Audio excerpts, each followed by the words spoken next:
A saúde mental agrava-se em tempos de pandemia e ainda mais numa altura em que é alargado o confinamento. Aumentam os níveis de stress, ansiedade e irritabilidade da população. E o nosso convidado Pedro Morgado, psiquiatra e professor na Escola de Medicina da Universidade do Minho. Muito bom dia, obrigada por estar connosco.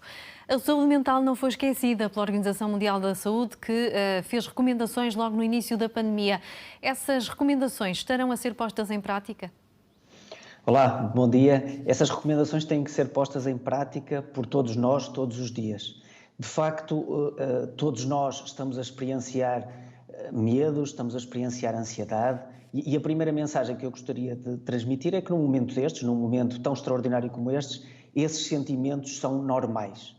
Depois nós perdemos aquilo que eram as nossas perspectivas de futuro. Muitos de nós tínhamos planos que tiveram que ser alterados em função da brutalidade que a realidade nos impõe e por isso nós temos que nos concentrar muito mais no aqui e no agora e dentro do nosso contexto, aqueles que estão em confinamento, aqueles que estão nas suas casas, começarem a encontrar formas de, concentrando-se no presente, garantirem que todos vamos ter um futuro em conjunto. E o que é esse concentrarmos-nos no presente?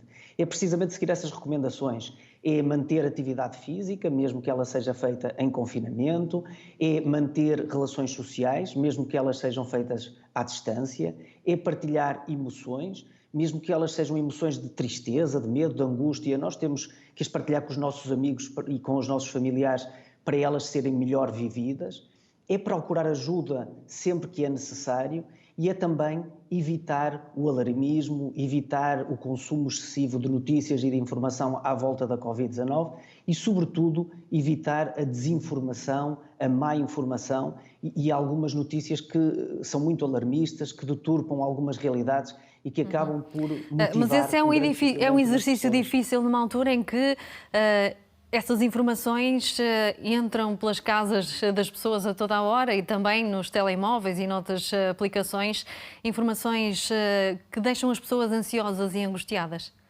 É muito difícil e por isso a responsabilidade tem que ser de todos. Em primeiro lugar, dos organismos governamentais, que têm que comunicar bem e têm que comunicar com transparência. Em segundo lugar, dos órgãos de comunicação social, que devem selecionar bem as suas fontes e devem informar aquilo que é útil e aquilo que é verdade. Mas também de todos nós, que devemos selecionar bem quais são os órgãos de informação em que acreditamos. Devemos olhar com desconfiança para algumas mensagens que recebemos no WhatsApp e que são tão inverosímeis que não podem ser verdade e que a maior parte das vezes não são verdade.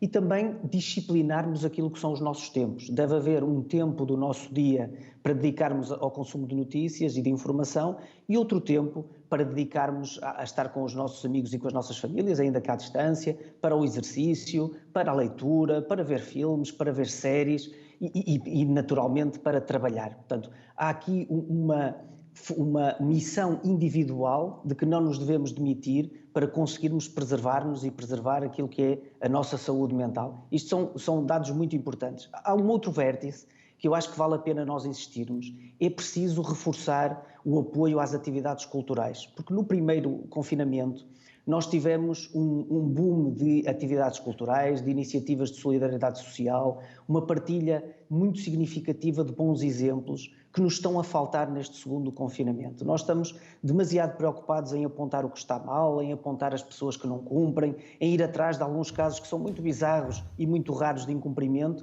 mas aquilo que nós precisamos é de, enquanto sociedade, nos voltarmos a organizar para acorrer àqueles que estão numa situação de vulnerabilidade Portanto, grande. a onda solidária já não é manifestada neste segundo confinamento?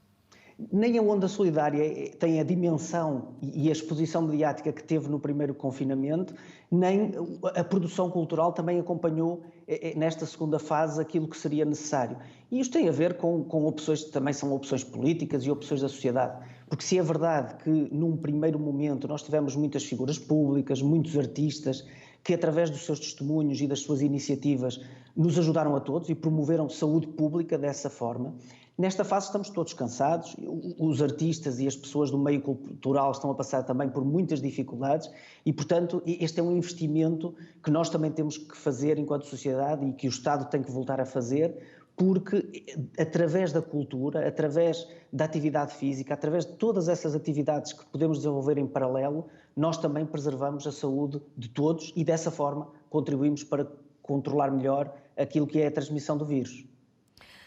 As pessoas devem pôr em prática estas recomendações da Organização Mundial da Saúde, mas têm de o fazer sozinhas ou podem procurar ajuda? As pessoas devem procurar ajuda. Como eu disse logo no início, é normal sentirmos ansiosos, tristes, é normal sentirmos medo.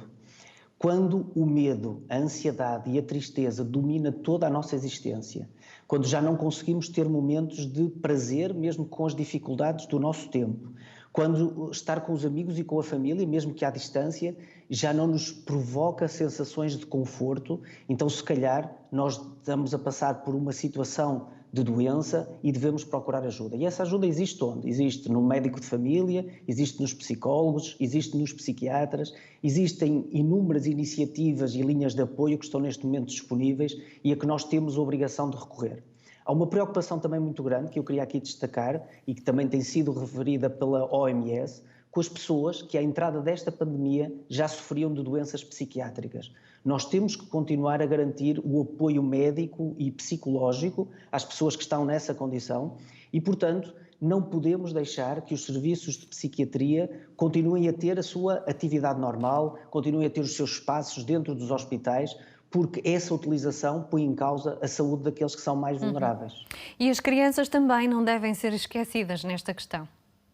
Seguramente. As crianças estão numa fase que é fundamental para o seu desenvolvimento. O tempo no desenvolvimento não volta para trás. E se é verdade que nós podemos recuperar algumas das coisas que são perdidas ou que não são adquiridas, nós temos que ter uma atenção muito, muito particular àqueles que estão em idades críticas do desenvolvimento, e aqui falamos sobretudo da infância e da adolescência.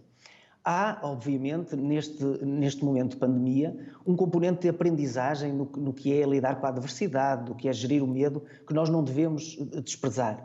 Mas nós temos que garantir condições para que as crianças se sintam protegidas e que possam ter o seu desenvolvimento emocional, o seu desenvolvimento cognitivo e psicológico garantido. Os pais têm aqui um papel muito importante, mas as escolas e a sociedade também não se podem demitir desse papel. E por isso, em cada momento, nós vamos ter que avaliar os riscos e os benefícios, aquilo que ganhamos e aquilo que perdemos, em manter as escolas fechadas e em privar as crianças do contacto físico, do contacto interpessoal em pessoa, que é fundamental para o seu desenvolvimento cognitivo e afetivo. E essa é uma discussão que nós vamos ter que fazer assim que consigamos reduzir um pouco esta onda pandémica que nos está a atingir de uma forma muito significativa.